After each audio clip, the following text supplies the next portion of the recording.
Hello everyone and welcome back to the channel. Today we're going to look at a very interesting topic that I know a lot of people can relate to, especially those who are in the diaspora. The question is, why is it so hard for Africans to go back home after they move abroad? I know, according to most people, back home is that you've made it.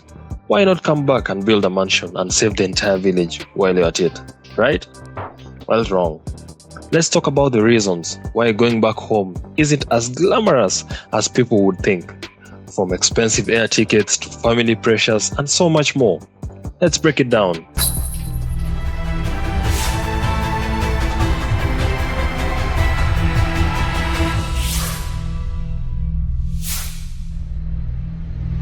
Let's start with the most obvious reason: money. I mean, flights from any part of the world back to Africa is not as cheap. Whether we're talking about Europe, US, Asia, or the Gulf, the air tickets to Africa are ridiculously expensive. It can cost a small fortune just to visit back home. Sometimes people look at the price of a plane ticket and think, maybe I'll wait next year or the year after. And with this, time keeps on going. Seriously, it's a major deterrent. Compare traveling back home or traveling back to Africa to traveling within Europe, for instance. Number 2, let's talk about the fear of being judged by those back home. I mean, moving abroad creates this myth.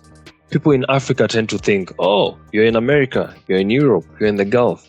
You must be swimming in cash, driving fancy cars, living in a mansion, and so much more.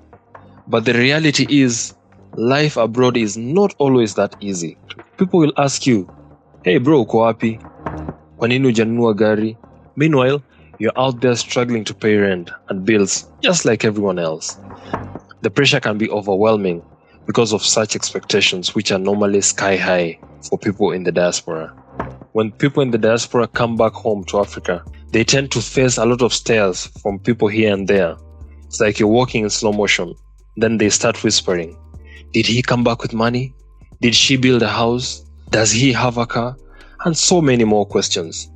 No one cares that you've been hustling 12-hour shifts and struggling to pay rent. Nah, you're just supposed to roll up with a Range Rover and take the entire village to dinner and casually drop a few thousands on the table just because uko majuu. And don't even get me started on how people expect you to bring back gifts. It's as if every paycheck that you earn is dedicated to finding their idea of what life abroad should be. And this brings me to the next point: black tax. For those who are not familiar with the term, black tax is when you're financially responsible for your entire extended family just because you are the one who made it abroad. Suddenly, you are the ATM. Everyone, from cousins to neighbors, is expecting you to pay for their school fees, grocery, medical bills, everything, you name it. Even your fifth cousin will start demanding every time their cow gets sick. Guess who's supposed to pay for that bill? Of course you, since uko majuu. When you come home, it's like, welcome back now, you can help pay for this, that, and the other one. Which makes a lot of Africans think twice before visiting. Now let's talk about something else that ties people to their new home: kids. You've gone abroad, gotten a couple of kids, and now you're thinking of taking them back home for a visit? Good luck with that. You thought one plane ticket was bad? Try multiplying that with 3, 4, 5, and so on.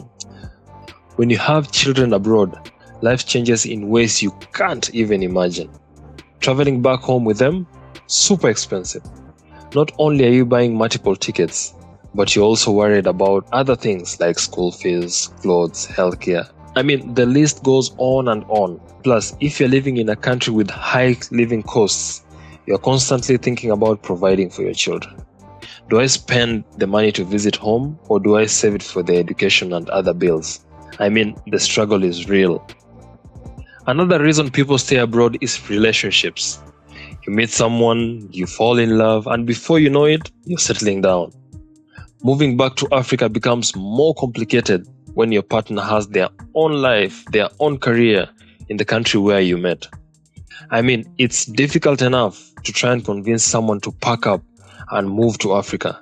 This is not always easy. People get super comfortable in their new lives, and moving back home often means uprooting the life they've built. Relationships add a whole layer of complexity to the process of moving back home for most Africans. Which moves me to my next point. If you're living in a place, let's say in Europe, any country that you pick, having a Schengen visa would make it easier to travel across Europe. And then this gets you thinking, why would you spend thousands traveling to Africa when you can go to a country such as Spain, Italy, Greece at a fraction of the price? I mean, the travel infrastructure within Europe is so much easier and accessible and affordable when you compare traveling back to Africa. Another reason most people hesitate going back to Africa is the bureaucratic madness that comes with traveling to African countries. Visas, customs, taxes, long lines at the airports, all these issues add to the complexity. Meanwhile, in Europe or America, everything is straightforward and runs like clockwork. You get back home and it feels like you're suddenly trapped in paperwork and delays. It's enough to make anyone say, nah, I'll just stay put, or maybe I'll try it next year.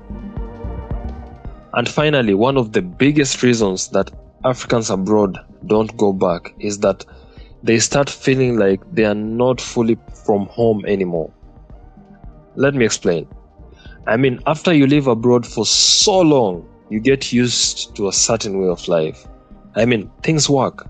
There are systems in place, and life is somehow easier in a way. Then you go home and suddenly everything feels a little different. You don't fit in the way you used to, and people around you start treating you like a visitor. It's a weird identity crisis that many in the diaspora face. You're from home, but you're not really from there anymore. So there you have it. These are just some of the few reasons why it's hard for Africans to go back home after moving abroad. I mean, expensive plane tickets, black tax, over expectations, relationships, kids, comforts to life abroad, and so much more. But here's the thing. No matter how long we stay abroad, home will always be home.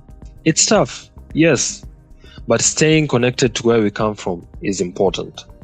Whether it's through visits, supporting family, or just even keeping in touch online, we always need to find ways to bridge the gap. Just remember, if you go back home, brace yourself. Because those requests for money, they are coming. Let me know in the comments. What do you think? Is it harder for people in the diaspora to go back home?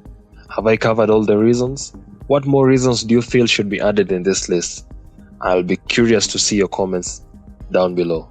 Until next time, see you in the next one.